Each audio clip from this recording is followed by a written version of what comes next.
Hoy te resumo, Fogland.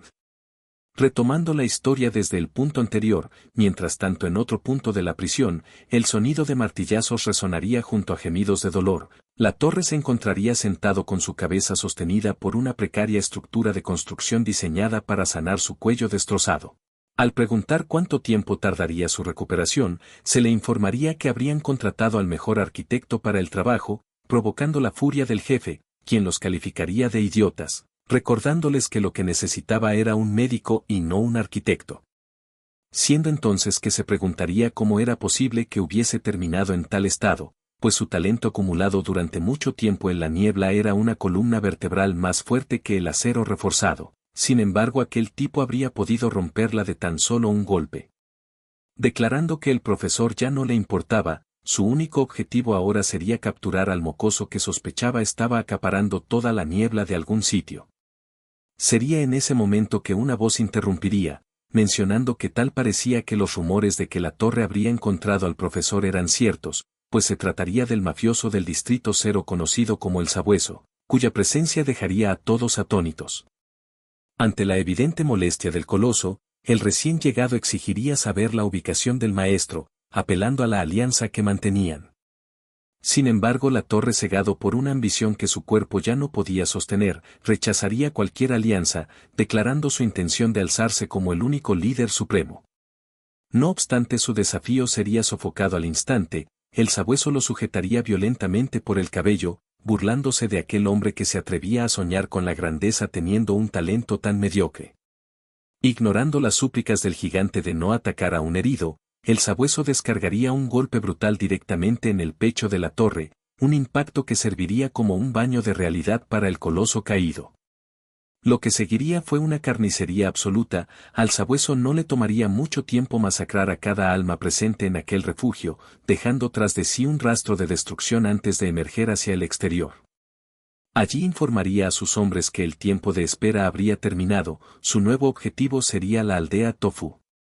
Así, con el rugir de motores, el grupo partiría en sus motocicletas, dejando atrás las ruinas de lo que alguna vez fue el dominio de la torre. Mientras tanto, sin ser conscientes de la amenaza que los acechaba, el dúo caminaría con rumbo desconocido. Al avanzar, Dante cuestionaría el contenido de las bolsas que cargaban, ya que su peso resultaría inverosímil para un simple equipaje. Sin embargo, 182 solo se limitaría a reclamarla como suya sin dar mayores explicaciones. Por lo que, sin darle más vueltas al asunto, Dante intentaría profundizar en la identidad de su acompañante, preguntándole finalmente por su nombre, descubriendo con una sencillez cortante que lo llamaban Manco. Incrédulo por sus palabras, Dante cuestionaría si aquello no sería más que una broma de mal gusto, señalando que tal nombre resultaba ofensivo, por lo que tan solo optaría por llamarlo por su número. No obstante, la curiosidad del profesor no se detendría ahí, preguntándole cómo habría terminado en un lugar como Fogland, a lo que 182, con una naturalidad desconcertante, afirmaría que siempre habría estado allí. La idea de que un ser humano pudiera haber pasado toda su existencia en un sitio tan desolado dejaría a Dante sumido en la confusión. Sin embargo, el reo comenzaría a mostrarse irritado, pues no soportaría que el profesor lanzara tantas preguntas, mencionando que según su lógica, un maestro debería poseer ya todas las respuestas del mundo. Y aunque Dante intentaría aclarar que los docentes no eran seres omniscientes, 182 le ordenaría callar de forma tajante, quejándose de que hablaba demasiado y de que su tono de voz resultaba insoportablemente alto. Tras lo que parecerían 2 horas de caminata incesante, Dante finalmente se detendría suplicando por un descanso, pues el hambre le impediría dar un paso más. Empapado en sudor y con el aliento entrecortado, preguntaría qué tan lejos se encontraba la puerta de salida, señalando que sentía que habían estado caminando en círculos. Siendo en ese momento que la verdad saldría a la luz, 182 admitiría que en realidad no tendría idea de dónde se encontraba la puerta. Aquella revelación desataría la furia de Dante, quien estallaría en gritos de frustración, ya que no lo habría mencionado antes, lamentando amargamente haber caminado durante horas sin propósito alguno. Superado por el agotamiento, se desplomaría sobre el suelo, declarando que no daría un solo paso más a menos que el hombre manco decidiera cargarlo o encontrara alimento para salvar su preciada batata. Sin embargo, en un giro inesperado, 182 también caería inerte sobre la tierra al acercarse para comprobar su estado. Dante vería con horror cómo de la boca del reo brotaría aquel extraño líquido azul que anteriormente habría visto en el guardia del comedor. Confundido por la situación, intentaría despertarlo golpeando su rostro y gritando en un intento desesperado por obtener una respuesta, pero al ver que no despertaba, un terror genuino lo invadiría ante la idea de quedar solo en aquel vacío, suplicándole que abriera los ojos. Sería en ese instante de vulnerabilidad que una presencia descendería desde las alturas, aterrizando detrás de Dante con un estruendo ensordecedor. Antes de que el profesor pudiera reaccionar, el desconocido le abriría el ojo por la fuerza para inspeccionarlo meticulosamente. Tras observar su pupila, confirmaría que Dante no era más que una persona normal, una afirmación que dejaría al docente sumido en la confusión. El recién llegado se disculparía brevemente, explicando que los gritos habrían llamado su atención y lo habrían impulsado a investigar el origen del escándalo. Minutos después la escena se trasladaría al interior de una celda, donde Dante se encontraría devorando comida con una desesperación voraz, mientras que una mujer junto al hombre que lo habría rescatado, le pediría con calma que disminuyera el ritmo, asegurándole que aún quedaría más alimento.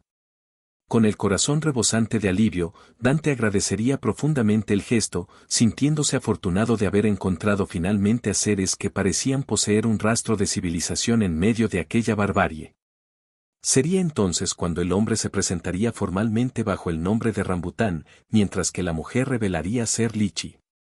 Tras presentarse formalmente ante sus nuevos conocidos, Dante admitiría con asombro que sería la primera vez desde su llegada a ese infierno que encontraría a personas capaces de mantener un trato civilizado, expresando su sorpresa al hallar a una mujer en parajes tan hostiles. Ante lo cual Lichi esbozaría una sonrisa, explicando que su cabello corto no sería más que una estrategia de supervivencia, pues en la aldea Tofu ser mujer atraería una atención indeseada que nadie en su sano juicio buscaría. Rambután intervendría para aclarar que ambos provendrían de las áreas internas del cráter, señalando que a medida que uno se adentraba hacia el corazón de Fogland, las etiquetas de pueblo o villa dejarían de tener sentido para dar paso a una organización mucho más cruda.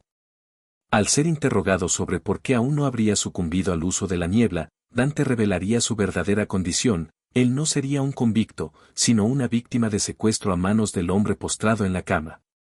Ante aquella confesión, Rambután rápidamente deduciría que Dante formaba parte del grupo de docentes que habrían sido capturados sistemáticamente, explicándole que el incidente no sería un secreto para nadie, pues los 6 mafiosos habrían orquestado todo el movimiento, tomando el control de las filas y los accesos para asegurarse de que nadie más pudiera recibir las lecciones.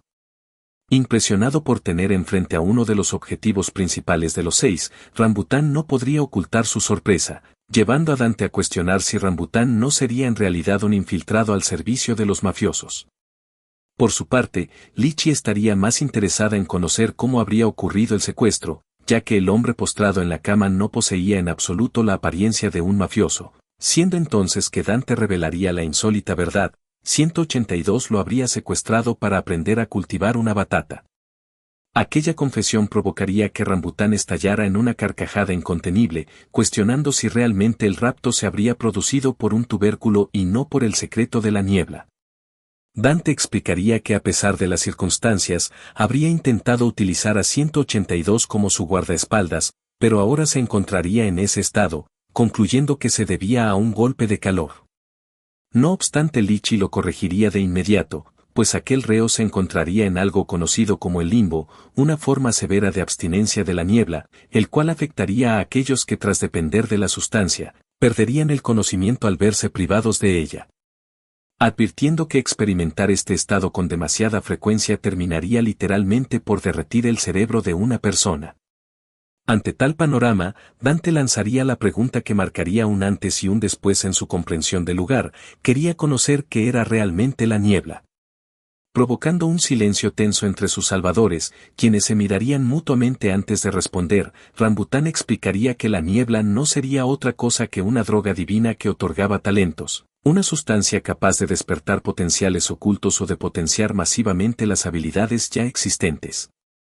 Incrédulo por sus palabras, Dante cuestionaría si tal milagro sería posible, lo que llevaría a Rambután a ponerse de pie para declarar que no solo permitiría a los hombres romper los límites humanos, sino que ellos mismos tendrían la intención de usar ese poder para sobrepasar los muros de la prisión.